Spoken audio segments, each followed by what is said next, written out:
Good morning from a beautiful day here in Fishhook. The wind's a little chilly. Weekend is gone. Back to Monday, back to word study. Today I want to draw your attention to various verses, first of all, before we get to the book Daniel. And I want to start off by reading to you out of Proverbs chapter 21, verse 1. King Solomon says, "The king's heart is in the hand of the Lord. He directs it like a watercourse wherever he pleases." Although kings of this world think that they rule, the sovereign king of the universe, the King of kings, the Lord of lords, says here through Solomon, "I hold the king's heart in my hand, and what he does is according to my direction. I do with him as I please." Now we're going to see something amazing about this. And I want to go to Jeremiah chapter 27, when I want to talk about Nebuchadnezzar today a little bit. Jeremiah chapter 27, verse 6 says this, "Now I will hand all your countries over to my servant Nebuchadnezzar, king of Babylon. I will make even the wild animals subject to him. All nations will serve him, and his sons and his grandsons, until the time for this his land comes. Then many nations and great kings will subject him." Now it's interesting. God says, Nebuchadnezzar, this pagan king, is my servant. And I'm going to allow the king of Judea, the land of Judea and the other surrounding nations, even the animals, to be subject to him. But notice something very interesting in Jeremiah chapter 25. "Therefore the Lord Almighty says this," this is in verse 8, "because you have not listened to my words, I will summon all the people of the north and my servant Nebuchadnezzar, king of Babylon, declares the Lord." Now, so here we see again that God says, Nebuchadnezzar is my instrument, and I'm going to use him to do my will.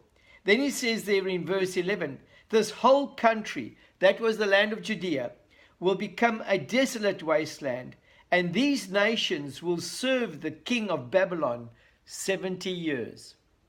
Here God makes a prediction. He says, although Nebuchadnezzar will be my instrument, and although Judea will serve him, the interesting thing, this service will only be for 70 years.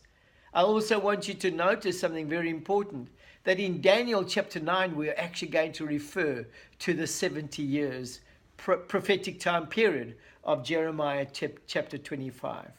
Daniel believes in prophecy. Now I want to go back to Daniel chapter 2. Here we see that God, as we've been told in Amos 3 verse 7, always reveals his purpose to his servants, the prophets. Now here's something's interesting. Here we see that Nebuchadnezzar is a servant of God, but he's not just a normal servant, he's a prophetic servant. Nebuchadnezzar is concerned about the future. He's a great king. And he falls asleep, and while sleeping he has a dream. And in this dream, God reveals to him certain things about the future. He wakes up, however, and he has forgotten his dream. What does he do? What pagan people do. They turn to magicians, astrologers, soothsayers. They turn to wise men, people who think that they know what's going on, for answers. It's interesting. Isaiah chapter 8 says that should not we consult our God? Here we see that Nebuchadnezzar has consulted what he thought would be the people that will allow him to understand what is going on. But we read in the story that these magicians, astrologers, cannot understand the dream. Then in verse 5, the king replied to the astrologers, "This is what I firmly decided. If you do not tell me what my dream was and interpret it, I will have you cut into pieces and your houses turned into piles of rubble. But if you tell me the dream and explain it, you will receive from me gifts and rewards and great honor. So tell me the dream and interpret it for me." Once more they replied, "Let the king tell his servants the dream, and we will interpret it." Here we see again quite clearly that Nebuchadnezzar does not recall his dream. And so they say, "You must tell us the dream and we'll tell you it." Once more, the king responded in verse 8, "I'm certain that you're trying to gain time because you realize that this is what I've firmly decided. If you do not tell me the dream, there is just one penalty for you. You have conspired to tell me misleading and wicked things, hoping the situation will change.